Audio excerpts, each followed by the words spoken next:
ఆల్మట్టి ఆనకట్ట ఎత్తు పెంపును తెలంగాణ ప్రభుత్వం అడ్డుకోవాలని డిమాండ్ చేశారు తెలంగాణ జాగృతి అధ్యక్షురాలు కవిత. వెంటనే సుప్రీంకోర్టుకు వెళ్లాలని, లేని పక్షంలో తామే వెళ్తామని స్పష్టం చేశారు.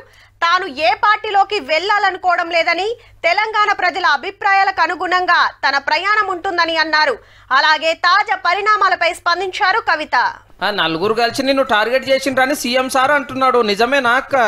ఇప్పుడు సీఎం గారు ఏమన్నారు అన్నది నాకు తెలియదు, కానీ తెలంగాణ ప్రజలు అనుకుంటున్న విషయమే కదా. ఇప్పుడు బీఆర్ఎస్ పార్టీ సోషల్ మీడియా నన్నే దాడి చేస్తుంది, హరీష్ అన్న మీడియా నన్నే దాడి చేస్తుంది, సంతోష్ అన్నకున్న సీక్రెట్ మీడియా నన్నే దాడి చేస్తుంది. అందరు కలిసి నా మీద దాడి చేస్తున్నట్టే కదా, అలా కొత్త ఏం లేదు. ఏహే అంత కేసీఆర్ చేసినాను కాళేశ్వరం కమిషన్ ముంగట హరీష్ రావు చెప్పినందుకే ఆయన మీద నాకు కోపము అంటోంది. ఆ పార్టీలకి వెళ్ళొచ్చిన చాలా మంది లీడర్లు రక్కతో టచ్ లోనే ఉన్నారటల్లో. కొత్త పార్టీ పెట్టుడు మీద చర్చలు నడుస్తున్నాయట. కానీ ఎమ్మెల్సీ పదవికి రాజీనామా పెట్టినా ఇంకా మాజీ కాలేదేందక్క?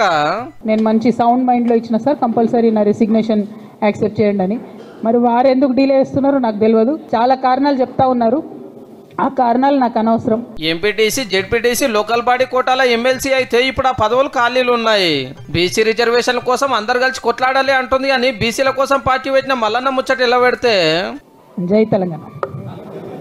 ఇక రేపు ఎంగిల్ పూల బతుకమ్మ ఆడటానికి సిద్దిపేట జిల్లాలో చింతమడక పోతోంది. ఇది కేసీఆర్ సార్ పుట్టినూరు. మరి ప్రత్యేకంగా రాజకీయ పరమైనటువంటి ఇంపార్టెన్స్ మీరు ఎట్లా నేను వద్దన్న ఆపాదిస్తారు అని అట్లా నాకు తెలిసిన విషయమే. కాకపోతే నేను మాత్రం మా ఊరికి పోతున్నా. ఎన్నేళ్ళు జిల్లా తిరుక్కుంటా బంగారు బతుకమ్మ పేరు మీద జోరుగా సంబరాలు చేసి ఇప్పుడు పండుగకు అవగారోలు ఊరుకోతుంది అన్నట్టు.